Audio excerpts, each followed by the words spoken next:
Hello and welcome back to English from the North, the podcast for learners of English with an intermediate to advanced level who want to enjoy their English with a bit more of a Scottish twist. Once more, my name is Lewis and welcome back to the podcast. In this episode today, we're going to be dealing with a topic that has come up, personally for me, has come up a few times in my life and in general can cause learners of English a little bit of confusion. That is sort of this debate, not debate, but the whole thing around national identity in the UK, this whole British, Scottish, English, what do you identify as and where does it all come from? It's happened to me personally, like I say. The last time was when I was in Madrid last year in April of 2023. I was on holiday, I was staying in an Airbnb with guys I'd stayed with before. The last time I was in Madrid in 2021, and obviously I hadn't seen them in a few years. We were catching up and I'd said, Scotland this, Scotland that, kind of telling them about the situation. And then at one point later on, I said, since Brexit, it's really hard being British, it's hard getting a visa, it's very difficult being a British citizen. And one of the guys said, so you're British then? And I said, well, yes, I am. Like, legally, I am British. But you said you were Scottish. I'm like, well, yeah, so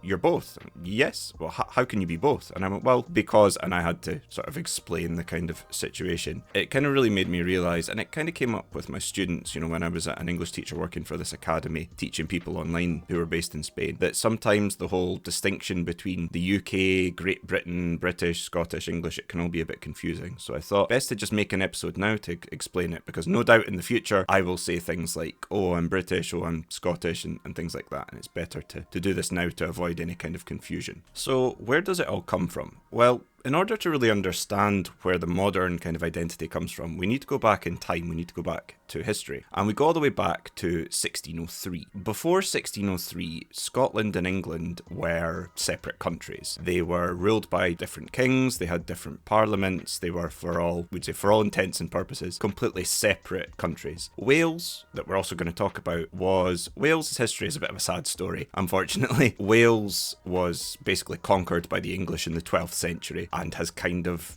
been a part involved with England kind of ever since. Wales never really existed as a country. When we think about countries in terms of, just to get really historically specific, the whole idea of like countries and national identities really starts to take shape in about the 17th century with the Treaty of Westphalia and stuff like that, but that's a story for another time. So unfortunately, Wales never really has existed as an independent country during the time that we would kind of think about countries and stuff like that. But we're still going to talk about Wales today. We're going to put Ireland to one side. I know Ireland, or at least part of Ireland, is part of the UK, but Ireland is a whole other story that merits a separate episode to itself. It's a very, very complicated and very, very difficult story that I'm sure I'll cover at some point. So basically, Scotland and England existed as separate countries up until 1603.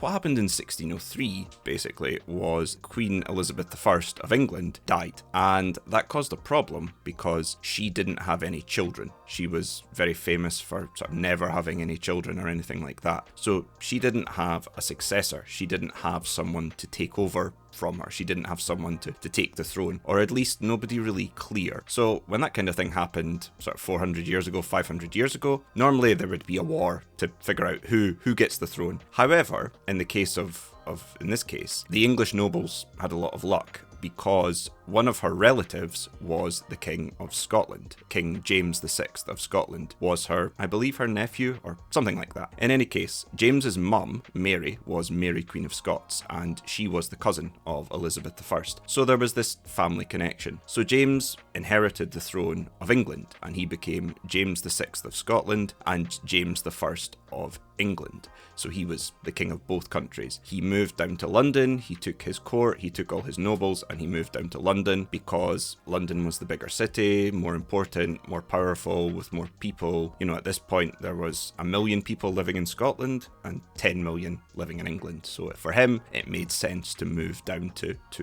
London. And fun fact, or interesting point about that, maybe not such a fun fact, but James moved down and he was the last monarch to visit Scotland, the last monarch of the UK, Great Britain, Scotland, England, to visit Scotland until the 19th century with, I believe it was William IV. So we went a long time without having a king come to visit. So with the union of the crowns, Scotland and England at this point for the next 100 years existed as two separate countries, two separate parliaments, but ruled by one king. We call this the union of the crowns, like I say. And this sort of lasted until 1707. And in 1707, basically what happened was Scotland tried to get in on the whole colonial empire. We tried to build our own colonial empire. We tried to colonize an area of Latin America called the Darien Gap in Panama, and it was a disaster. It's a terrible place to build colonies, even now, in this day, in Darien. Nobody lives there. It's far too difficult to live. It's this thick jungles and all this kind of stuff. And Scotland basically had invested 20% of all the money in the country in this colonial empire. Other countries, England, France, and Spain, conspired to sort of screw us over as well. They kind of got in and they didn't want us getting a colony as well. Basically, the whole thing was a disaster. Scotland was bankrupt, and so all these nobles had to go to England to basically ask for help because they were screwed. What came of this was the union of the parliaments. They signed over basically the sort of freedom of Scotland, I guess you could say. The Scottish Parliament was dissolved, it was taken away and removed, and the whole of the UK was ruled from, well, at this point was Great Britain, was ruled from London, from the Parliament called Westminster, which is the main Parliament of the UK nowadays. And this is where sort of Great Britain starts to emerge. This is where Great Britain comes from. Interesting point about the names. We're going to be talking about sort of Great Britain today. For those of you that don't know, so the full title, when we talk about the UK, the full title of the UK is it's the United Kingdom of Great Britain and Northern Ireland. And Great Britain refers to sort of the Big Island. If you look at a map of the British Isles, or some people like to say nowadays the British and Irish Isles, Great Britain is the Big Island, which composes Scotland, England, and Wales. Ireland is currently composed of the Republic of Ireland and Northern Ireland. But like I said, in this episode, we're not going to talk about Ireland. We're just going to focus on Great Britain, and we're just going to focus on England, Wales, and Scotland. So we all kind of joined together in 1707. Great Britain starts to exist. This is when we get the Union flag that we know today, or at least an early sort of form of the Union flag. A lot of people refer to it as a Union Jack. A little side note there. A Jack is a flag that is only, well, a flag is a Jack when it's on a boat. But obviously, the UK had a very powerful navy for lots of time, so it was often referred to as the Union Jack, and that's where the name comes from now. But technically, when it's on land, it's the Union flag, and when it's on a boat, it's the Union Jack. So although Scotland and England were unified and there was only one parliament, certain things lasted kind of even to this day. Back in the 18th century, Scotland and England had separate laws. You had Scots law and English law, and this kind of thing lasted till today. You still have Scots law and English law. It was separate. So there always was this kind of distinct kind of national identity. Scotland always was kind of a separate thing. Like, and indeed England as well, and Wales. We always talk about the UK nowadays as being like a country of countries, because that's technically where it came from. It came from two countries joining together. We weren't conquered, we kind of joined together, but we preserved our laws, we preserved our national identity, and that kind of lasted until today. So what's the situation like today? Well, in Great Britain, you have these three countries. You've got Scotland, England, and Wales. And for example, each has their own kind of unique things that you would expect a country to have. We all have our own flags. In Scotland, we have the St Andrew's Cross. In England, you have the St George's Cross, and in Wales, you have the flag of Wales with the dragon on it, which is just fantastic. Nice to see things like that. Each country has, well, their own languages. Wales, they speak Welsh as well as English, obviously English, and in Scotland, we speak English. However, we also have Gaelic, which is like Irish Gaelic, but in Scots we say Scots Gaelic, and we also have Scots, which is its own, well, depending on who you ask, it's either its own language or it's a dialect of English. It's a bit sort of a controversial topic. I think for me personally, where the confusion comes from is a lot of people think that they speak Scots, whereas what they actually speak is what we'd call Scots English, which is basically like English but with a lot of Scots words mixed in. I'm going to do an episode on Scots at some point, but to give you an example of what Scots is like, for example, in Scots we wouldn't say no, like I know what you mean. We'd use the word ken, we'd say I ken what you mean. We'd say other things like verbs like ing verbs or negative verbs like don't, for example. We wouldn't say don't, we'd say dinny. We wouldn't say going, we'd say gone, and things like that. So it has these kinds of features, but again, and it is a different language. It's what's called mutually intelligible with English. And if you don't know what mutually intelligible means, it just means if a language or if two languages are mutually intelligible, speakers of these languages can understand each other with little to no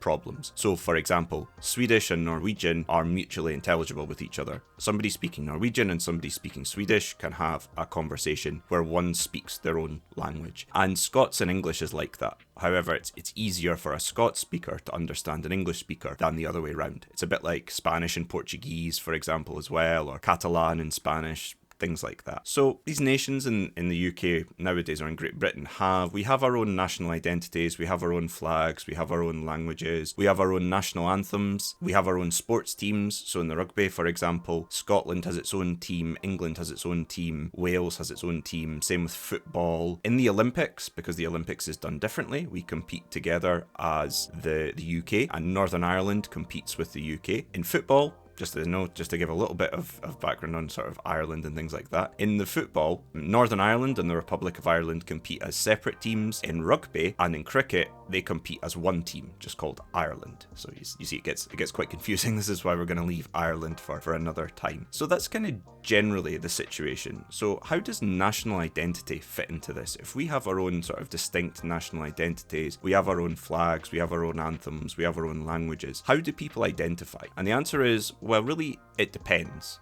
It depends on the person, depends on personal circumstances, depends on political beliefs, depends on what part of the country you live in. In certain cities, depends on what football team you support, believe it or not. So for example, in Glasgow, if you support Rangers, you're probably more likely to identify as British. If you support Celtic, I would say, not going to identify as British, or very, very unlikely that somebody that supports Celtic would identify as British. And so that's generally how people identify.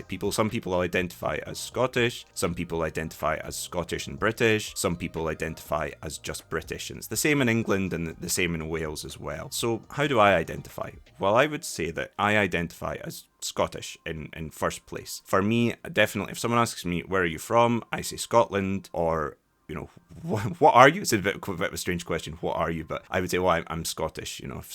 For example, if I'm abroad and I'm in a country where they don't speak the language and somebody would say to me English, they could be saying, do you speak English, or are you English? So I always say, well, Scottish, but yes. So as I'd like to say, well, no, I'm Scottish, but I speak English. So I always identify firstly as Scottish.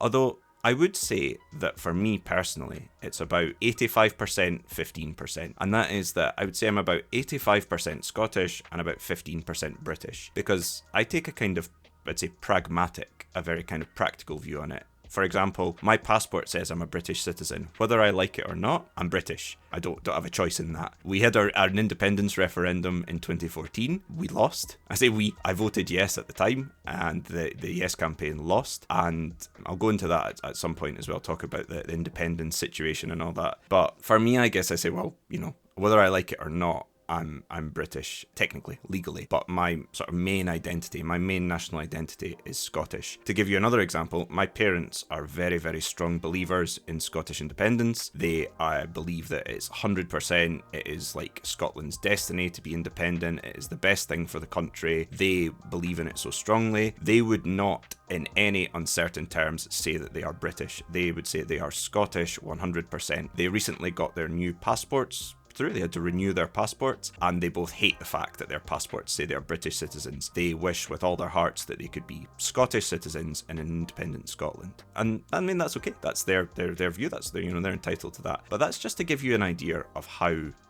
certain people in the country identify. There are also people that believe 100% that they are British, that being part of the UK is the best thing, that the Scottish Parliament that was brought back in 1999 should be abolished, and everything should be ruled from Westminster. And again, that's their opinion. They're entitled to that opinion as well. But you see, it's quite a complicated thing, and it's quite a personal thing. The reason I say I'm 15% British, I would say, it's not a very strong feeling for me, the whole idea of being British. I don't watch the Olympics, I don't really support Team GB, I'm not really a big fan of Olympic sports, but there are certain things, certain shared cultural things about the UK that I like. For example, you know, everybody in the UK has fish and chips and quite enjoy fish and chips. A bit of a silly thing to say, but you know, there's that. Afternoon tea, high tea. If you don't know what afternoon tea or high tea is, it's this kind of meal that you would maybe see in like we'd say a period drama about history, like Downton Abbey or something from the Victorian, you know, with these kind of little cakes and little sandwiches and scones and things like that. And that, you know, I quite like that, like going to, you know, a cafe or sometimes even a fancy hotel to have an afternoon tea. That's a shared, you know, British thing. Other thing that comes of it, I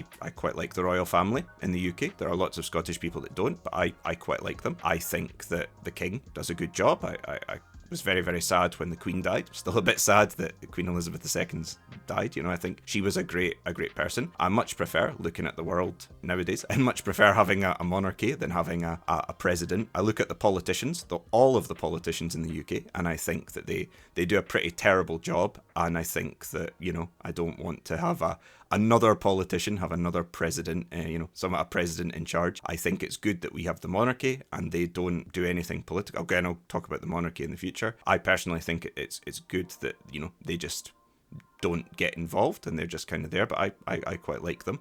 And that's, I guess, kind of part of being, you know, British, liking the things like that. I mean, there are British people that think we should have a republic as well, and it's a kind of another thing. But the point is that there are these shared things that I quite like, but at the same time, you know, I can't shake that the Scottish part of me is the most strong. It's the thing that I'm the most proud of. It's how I identify when, you know, I go abroad and I talk to people. So I think that about covers it for today. But I just wanted to kind of make this episode just to kind of clarify how people identify, how it all works, and basically that's it really. Give you my own personal insight, also, you know, kind of talking about some people that I know. But basically, in the future, if I'm talking about the UK and things like that, or political events and things like that, sometimes I'll say Scottish, sometimes I'll say British, and that's just kind of an explainer why. So yeah, I think that about wraps it up for today. If you have any questions about this episode, because I know it can be a bit confusing, feel free to send me an email. The link to the transcript is in the description, and I hope you'll have a wonderful day, and I'll see you in the next episode. So bye bye.